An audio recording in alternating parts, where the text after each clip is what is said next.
नमस्कार, स्वागत आहे तुमचं आपल्या डिलिशियस कट्टा या मराठी चॅनलवर। आज आपण कमीत कमी तेलामध्ये अगदी 10 मिनिटात तयार होणारा नाश्ता कसा करायचा ते बघणार आहोत। हे वरून छान कुरकुरीत होतं, अजिबात तेलकट होत नाही आणि आतून छान सॉफ्ट असं तयार होतं। चवीला तर खूपच सुंदर लागतं। अगदी गडबडीच्या वेळी तुम्ही हे झटपट करू शकता। माझी रेसिपी जर तुम्हाला आवडली तर लाईक करा, कमेंट करा आणि जर माझ्या चॅनलला सबस्क्राईब केलं नसेल तर माझ्या चॅनलला सबस्क्राईब करा। तर चला आता हे कसं करायचं आहे ते बघूया। आता गॅसवर मी एक कढई ठेवली आहे, त्याच्यात अगदी चमचाभर तेल घालून घ्यायचं। तेल गरम झालं की त्याच्यात एक अर्धा चमचा आपल्याला जिरं घालायचं आहे। जिरं चांगलं फुलू द्यायचं। जिरं चांगलं फुललं की त्याच्यामध्ये एक चमचा पांढरे तीळ घालायचे। थोडंसं मिक्स करायचं, गॅस एकदम कमीच ठेवायचा। आता मी इथे एक 7-8 काळी मिरी अशा चेचून त्याची पावडर केली आहे, ते याच्यात घालायचं।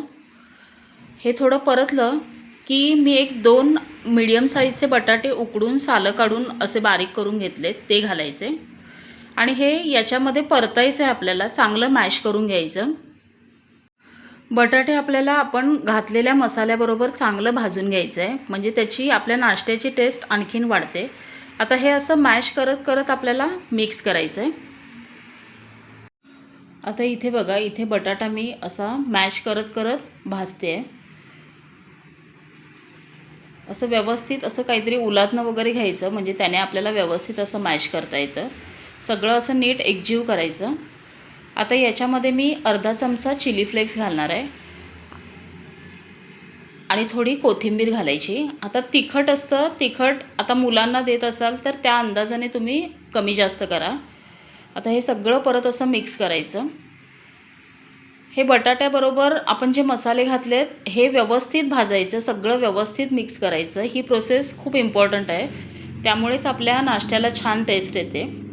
तर हे असं सगळं एकसारखं हलवत असं मॅश करत मिक्स करायचं। आता मी इथे अर्धा कप रवा घेणार आहे, त्यासाठी मी अर्धा कप पाणी घातलं आहे। आता याच्यातच आपण चवीप्रमाणे मीठ घालायचं। तर हे सगळं मिक्स करूया। आता मी अर्धा कप रवा मोजून ठेवला होता, अर्धा कप रवा घातला आहे, म्हणजे जेवढा रवा आहे तेवढंच पाणी घालायचं आहे आपल्याला। आता हे सगळं आपल्याला असं एकत्र करून मिक्स करायचं आहे। गॅस कमीच आहे, अजिबात वाढवायचा नाही। आता इथे मिश्रण आपलं घट्ट व्हायला सुरुवात झाली आहे। आता याच्यातच मी अर्धा चमचा चाट मसाला घालणार आहे। तुम्हाला जर चाट मसाला नसेल घालायचा तर अर्ध्या लिंबाचा रस घातला तरी चालेल। त्याने काय होतं, नाश्त्याला छान चटपटीत अशी चव येते, म्हणून हे घालायचं। आता हे बघा, असं हे कढई सोडायला लागतं आणि याचा गोळा तयार व्हायला लागतो। इथपर्यंत आपल्याला हे भाजायचं आहे। हे बघा, असं एकसारखं मिक्स करत करत हे व्यवस्थित हे करायचं। आता इथे हे आपलं व्यवस्थित तयार झालं आहे, याचा गोळा होतो आहे। आता गॅस बंद करायचा आणि हे थंड करून घेऊया। आता हे मी थंड होण्यासाठी थोडंसं तेल लावलेल्या ताटामध्ये हे घातलं होतं। आता हे कोमटच आहे, पूर्ण थंड नाही करायचं। आता हे असं थोडंसं हाताने एकसारखं करायचं। आता हाताला थोडंसं तेल घ्यायचं आणि आपल्याला याच्यातून गोळा घेऊन ते हातावर फिरवून त्याला गोल करायचं आहे।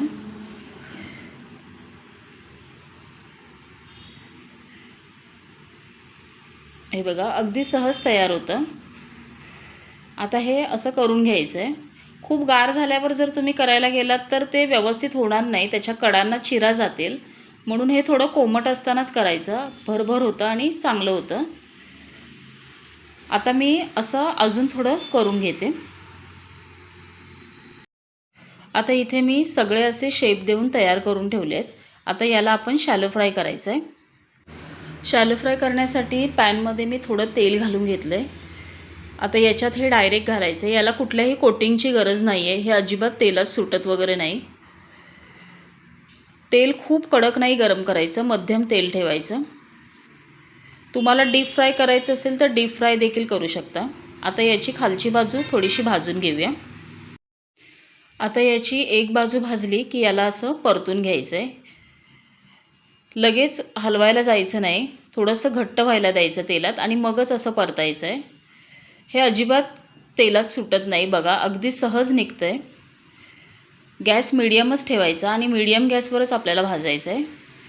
आता याची दुसरी बाजूही भाजूया आणि दोन्ही बाजूंनी छान सोनेरी रंग येईपर्यंत आपण हे भाजायचं आहे. आता इथे बघा, इथे मी दोन्ही बाजूंनी असं छान सोनेरी रंग येईपर्यंत तळून घेतलं आहे. वरून हे छान कुरकुरीत होतं, रंगही बघा किती सुंदर आला आहे. आता हे काढून घेऊया. आता इथे बघा, इथे आपला नाश्ता करून तयार आहे. आता हे जर तुम्ही बघितलात तर याला अजिबात तेल दिसत नाही आणि वरून छान कुरकुरीत असं तयार होतं आणि आतून छान सॉफ्ट होतं. तर हा नाश्ता अगदी कमीत कमी तेलात आणि कमीत कमी वेळेत तयार होतो. तर हे तुम्ही नक्की ट्राय करून बघा. माझी रेसिपी जर तुम्हाला आवडली तर लाईक करा, कमेंट करा आणि जर माझ्या चॅनलला सबस्क्राईब केलं नसाल तर माझ्या चॅनलला सबस्क्राईब करा.